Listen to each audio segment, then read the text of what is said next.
ബിസ്മില്ലാഹി റഹ്മാൻ റഹീം. അൽഹംദുലില്ലാഹി റബ്ബിൽ ആലമീൻ.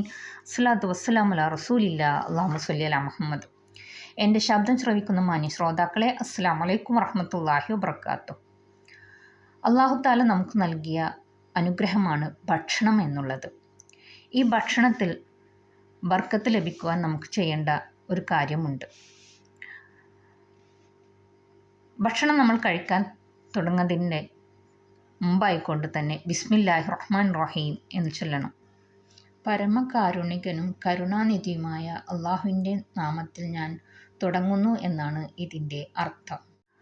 അങ്ങനെ നമ്മൾ കഴിക്കാൻ ആരംഭിച്ചു കഴിഞ്ഞാൽ പിന്നെ അള്ളാഹു തആല നമുക്ക് ഭക്ഷണത്തിൽ ബർക്കത്ത് നൽകുന്നതാണ്. ഇനി നമ്മുടെ ചെറിയ പാപങ്ങളെല്ലാം കൊഴിഞ്ഞു പോകാൻ വേണ്ടി നബി സല്ലല്ലാഹു അലൈഹി വസല്ലം നമുക്ക് ഭക്ഷണശേഷം ചൊല്ലാനുള്ള ഒരു പ്രാർത്ഥന പഠിപ്പിച്ചു തന്നിട്ടുണ്ട്. അത് നമ്മൾ പ്രാവർത്തികമാക്കുകയും വേണം. എങ്കിൽ നമ്മുടെ ചെറിയ പാപങ്ങളെല്ലാം കൊഴിഞ്ഞു പോകും. അൽഹംദുലില്ലാഹില്ലസീ അത്അമനി ഹാസ വർസഖനി മിൻ ഗൈരി ഹൗലി മിന്നി വലാ ഖുവ. ഇതാണ് ആ പ്രാർത്ഥന. ആ പ്രാർത്ഥനയുടെ അർത്ഥം കൂടി നമുക്ക് മനസ്സിലാക്കാം. അള്ളാഹുവിന് സ്തുതി.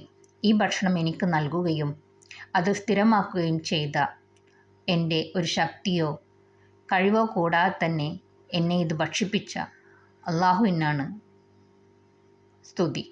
അൽഹംദുലില്ലാ. ഈ ഒരു കാര്യം നമ്മൾ എപ്പോഴും പ്രാവർത്തികമാക്കിക്കൊണ്ടിരിക്കുക. അള്ളാഹു തആല നമ്മുടെ പാപങ്ങളെല്ലാം പുറത്ത് മാപ്പ് തരുമാറാവട്ടെ. ആമീൻ. വ ആഖിറു ദഅവാനാ അൽഹംദുലില്ലാഹി റബ്ബിൽ ആലമീൻ. അസ്സലാമു അലൈക്കും വറഹ്മത്തുള്ളാഹി വബറകാതുഹു.